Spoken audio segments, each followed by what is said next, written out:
There's a lot of other news to get to. A major headline developing this evening in France. 2 men storming a Catholic church, forcing an elderly priest to kneel at the altar and then brutally murdering him. Police rushing to the scene, killing 2 attackers. One of them had tried to go to Syria to join ISIS, according to authorities. A third man later arrested. Tonight, ISIS is now claiming responsibility, and ABC's Alex Marquardt is right there on the scene for us.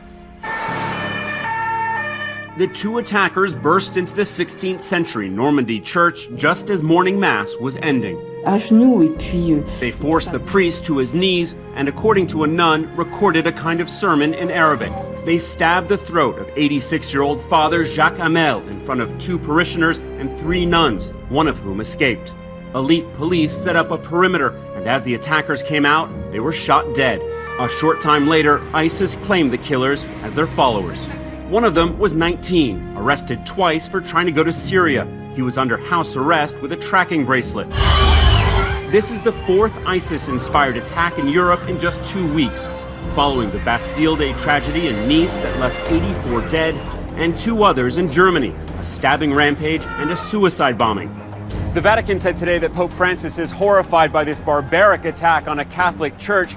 The murder of a priest in Saint-Étienne-de-Rouvray is the first time in France a church has been attacked by people with links to Islamic extremism, but the Catholic community was targeted a little over a year ago.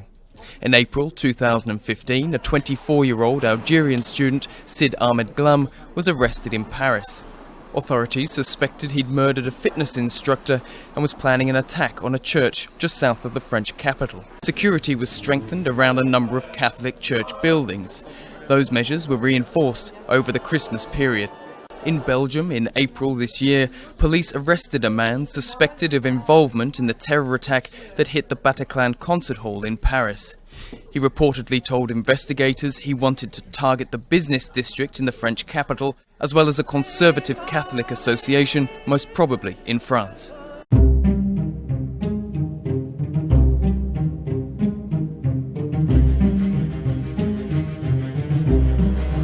It was a very clearly chosen, symbolic target. Just one other article as well, Catherine, on this. Daesh wants to destroy the space of coexistence between Muslims and non-Muslims. This was an article published a few months ago by Slate, but they shared it again this afternoon on their Twitter page. The extinction of the grey zone between Muslims and non-Muslims. Now, this is a propaganda magazine of the Islamic State organisation, so it is a very clear part of their strategy and it is one of the reasons these attacks are taking place. It is to pit different parts of European societies against each other and destroy that space of coexistence.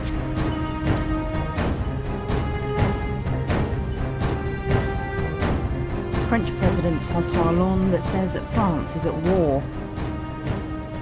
We are faced with a group, Daesh, that has declared war against us. We must wage this war by any means possible, while respecting the rule of law. In Germany, the governor of Bavaria, hard hit by recent attacks, called for courage in the face of a new level of terrorism. What we have here is an entirely new dimension of terrorism, Islamist-minded terrorism. And we have to intensively discuss this challenge in Bavaria and in Germany and prevent as well as repress.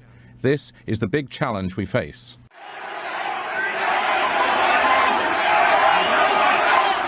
Merkel must weg, or Merkel must go.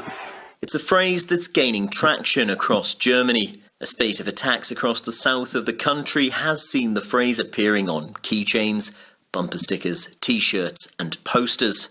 Following the attack here in Ansbach, people are telling me that they're upset with the policy and the policy makers that have allowed so many people into the country unchecked. In my opinion, they should all be sent home. I don't want to sound racist, but only those people with families should be allowed to stay. Single men should go home and defend their countries. Merkel should resign. This is the easiest solution to the problem, in my opinion. She let in so many people without papers, controls or checks. It's very difficult now with all these people already here. It's too late to search for needles in a haystack, but I do think we need stricter border controls. A ban enacted last year by President Obama barring police departments from obtaining military equipment will get a second look by the White House.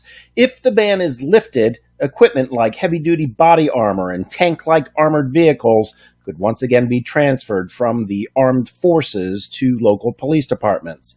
In light of recent attacks on uniformed officers in Dallas and Baton Rouge, should we be outfitting police with military-grade equipment for their protection, or would that fan the flame of fear?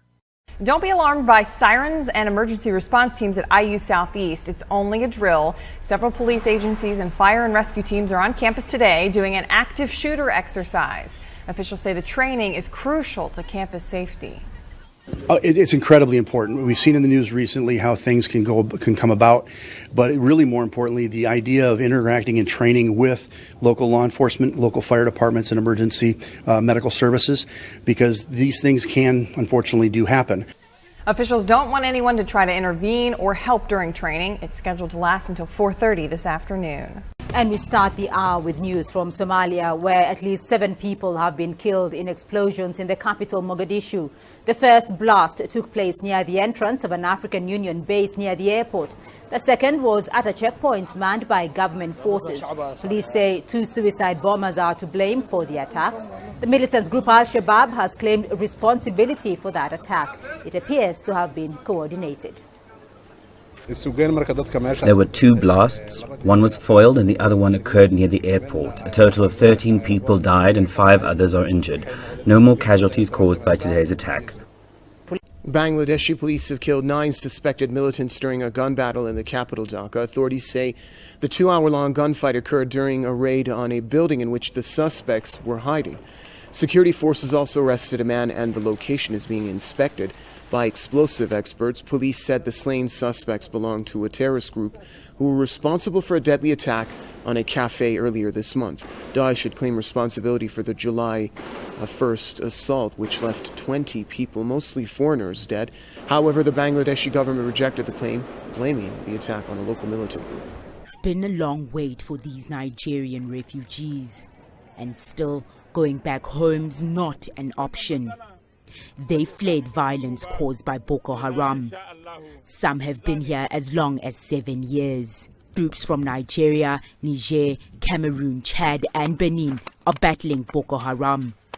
They're in the final stretch but have been confronting huge challenges. We mustn't think in terms of leadership, but rather in terms of cooperation and mutual action. That is how I see it. There is no hierarchy. These are all different countries and each one has its own strategy. So each army has a different approach to tackling the insurgents. They're also stretched thin, needing to secure their own borders too. Boko Haram has killed over 10,000 people since its insurgency began. With those numbers, it's the deadliest group in the world. China is now banning internet news reporting amid media crackdowns. The story comes to us courtesy of Bloomberg News, who reports that China's top internet regulator ordered major online companies, including Sina Corp and Tencent Holdings Limited, to stop original news reporting. That is according to the latest effort by the government to tighten its grip over the country's web and information industries. They state that the Cyberspace Administration of China imposed the ban on several major news portals, including Sohu.com and NetEase Incorporated. Chinese media reported in identically worded articles citing an unidentified official from the agency's Beijing office. Yes, central authority, censoring information and limiting speech.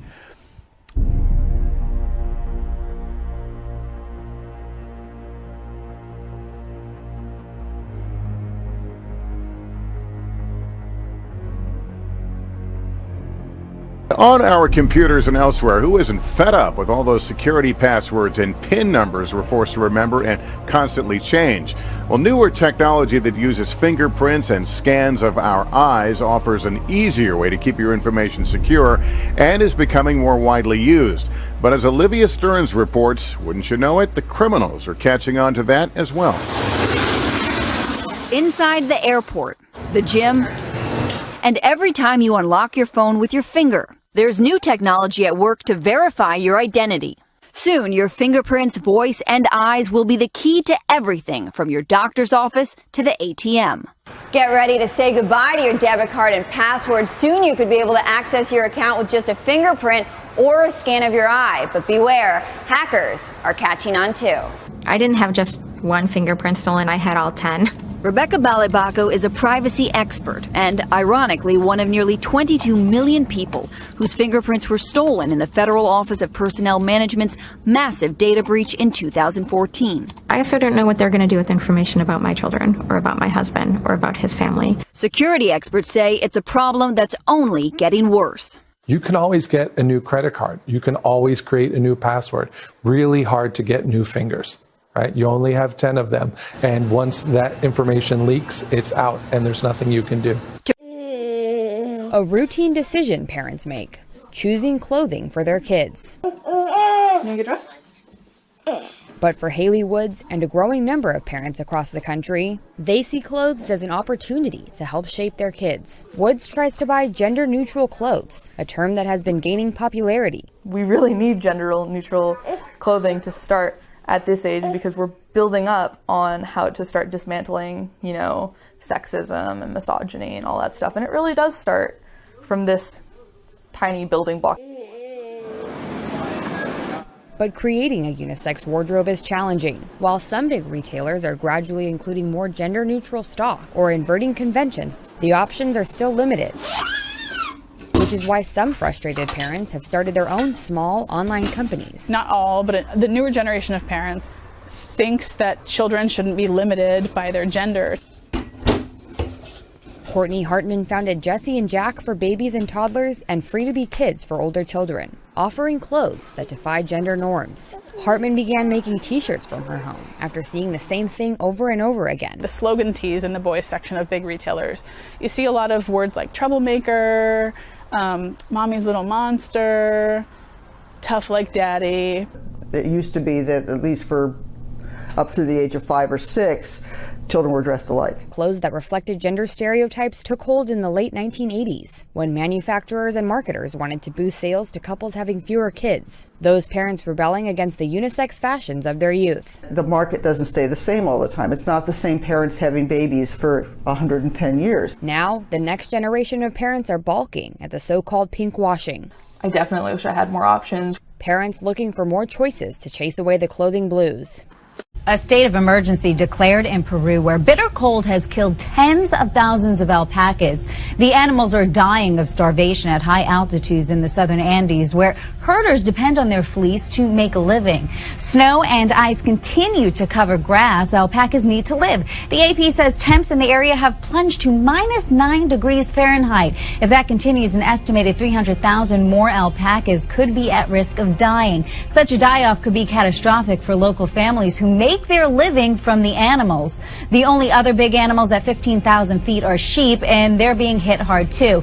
Peru produces 80% of the world's alpaca fleece.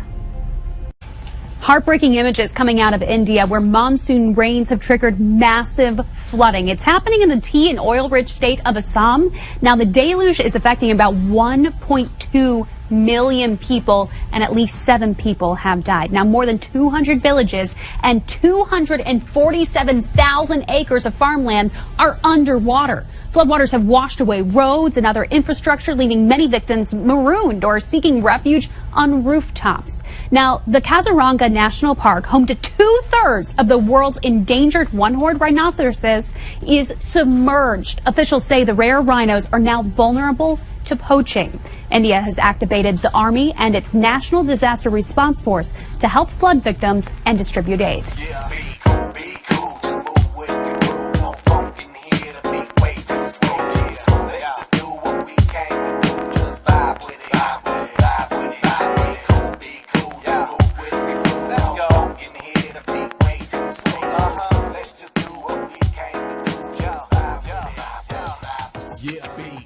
Is on alert in Tajikistan. Yes, according to the TASS News Agency, they're reporting that the servicemen of the 201st Military Base deployed in Tajikistan have been woken up on alert. That's according to the press service of the Central Military District, who made the statement on Friday. 2 garrisons located in the cities of Dushanbe and Kurgan Toib will hold classes of combat readiness. Quote, the units have been put on high alert. The personnel is drilling maneuvers aimed at fulfilling surprise tasks such as repelling an attack of a conditional enemy at vital facilities. That is according to the press service. Now, they state the 201st Military Base is the biggest military facility in Russia located outside of its borders. It is located in the three cities of Dushanbe, Kolyab, and Kurgan Toib. They state here that under an agreement signed in October 2012, the units will stay in Tajikistan until 2042. Artillery units of the Integrated Combat Forces of Russia's Eastern District were then alerted on Wednesday to march for drills on the Tuskugol range. So, Russian military placed on alert there for some pretty serious maneuvers.